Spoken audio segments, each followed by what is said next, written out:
I'm Cadet Bailey Zeman, and in this video, we're going to be talking about your Air Force class and the responsibilities that come with it. So, your Air Force class is called AFS 111, which stands for Air Force Studies, and you're going to be taking these classes the rest of your time during ROTC, and 111 is just the first class that you're going to be taking. So, your professor is going to be Captain Colburn, and this class is 50 minutes and it meets once a week on Thursdays. But there's 3 different classes on Thursdays, so not all freshmen are going to be in the same class. You guys will be split up throughout the day. But just as ROTC comes with responsibilities, so does AFS. So one of the responsibilities that you are going to have for the Air Force class is being class leader. And there'll be a new class leader for every class. So to break it down, it's basically the class leader is responsible for teaching the class that day. Of course, it's not going to be all by yourself. Captain Colburn is going to be there to, give information, help you out, but you're in charge of pretty much planning the lesson. She'll give you resources, and I'll talk more about how to ask for those resources in a few minutes, but it's asking for resources, making sure that they're ready for when class starts, and communicating. Just as the beginning part of this video was about communication, this next part, class leader, is pretty much based on communication, and it's you standing up in front of the class, at the podium and teaching the class for the 50 minutes. So being class leader, this is one of the first leadership responsibilities that you're going to have in ROTC. And so as a 100, you don't get that many leadership responsibilities just because we're getting you acclimated and we want you to be comfortable. But of course we have to start somewhere. So the start line is being class leader. So for 50 minutes, you're the leader of the class, hence class leader. So it's working on not only just communicating with your class, so teaching the lesson for the day, but there's a whole extra behind the scenes part, and that's being in communication with Captain Colburn. So the week before, I would say no later than the Sunday before class starts. You have class on Thursday, so I would not email her after Sunday. You're gonna email her, and this would be like an example of an email that, say if I were class leader for the week, that I would send. It'll look like this. Say it's the afternoon. So I'm emailing Captain Colburn because I'm gonna be class leader on Thursday, and say it's, Friday. So I'm gonna say the greeting of the day, so say it's afternoon. Good afternoon, Captain Colburn. This is Cadet Zeman. I'm class leader for AFS 111. I looked at the syllabus and saw that we're doing a class over communication, sure.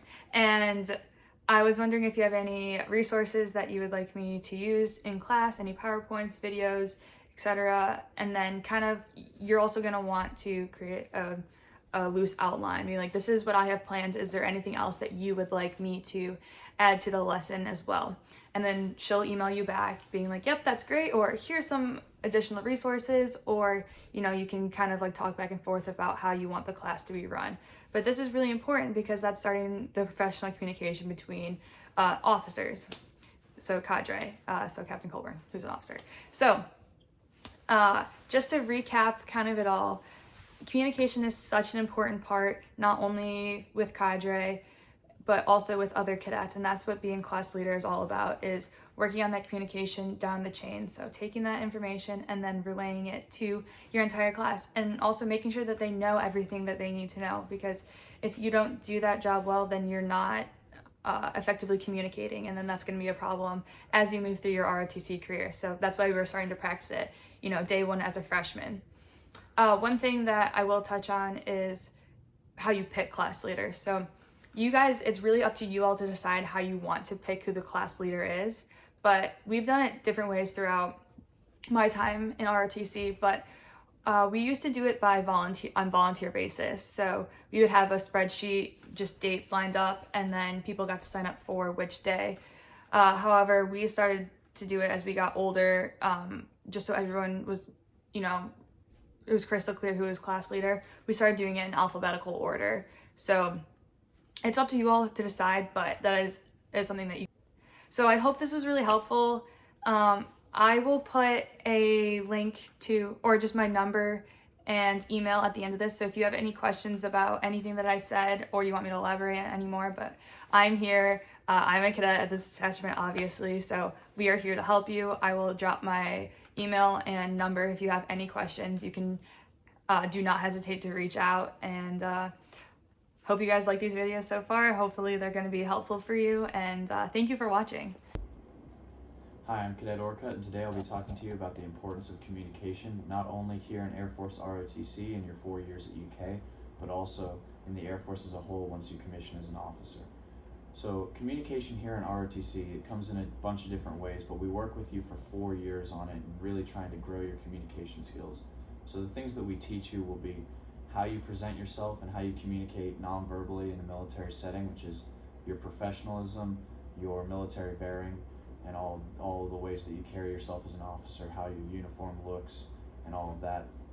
We also teach you how to give a formal briefing, how to give an informal briefing, how to formally ask questions and be respectful and courteous with those types of military but the way you communicate in a military setting. And then we also work with you on your nonverbal and nuanced skills, the way you say things and how you communicate what you mean, because you could say the right things, but people could come off hearing it totally different based on the way that you say it. We also really work with each other on these things through our different GroupMe apps. So we have GroupMe and Crew. GroupMe is the non-formal setting where we try to disseminate information and really gather opinions, and Crew is a much more formal thing that we're incorporating this year to try and limit some of the chaos that goes on in group chats and people's phones being blown up and nobody really getting the message. Some other things that we really work on are the formal emails, and like I said previously, the briefings. So we'll go over in class with you your formal briefing skills, and we'll make you practice that every semester. But we also work on informal briefings, which are really critical because they really are a great way to check your communication skills and really grow them, because you'll be given a brief topic and on the spot you have to answer it and talk about it for a minute, and that's a really fun exercise that we do.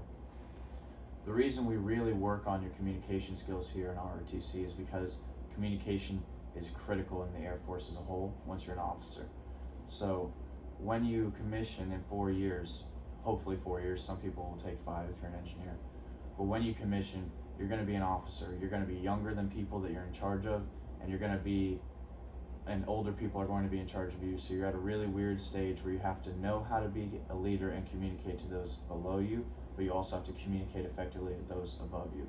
And how you communicate the mission and how you get things done is really going to come down to how well can you communicate your vision and your plan, and how well can you communicate that with the people below you and get their respect, and how well you communicate that to the people above you and keep them in the loop about what's going on.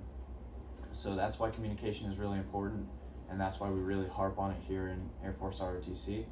We're looking forward to seeing you guys in the fall. Hopefully we'll all be together on campus. Go Cats.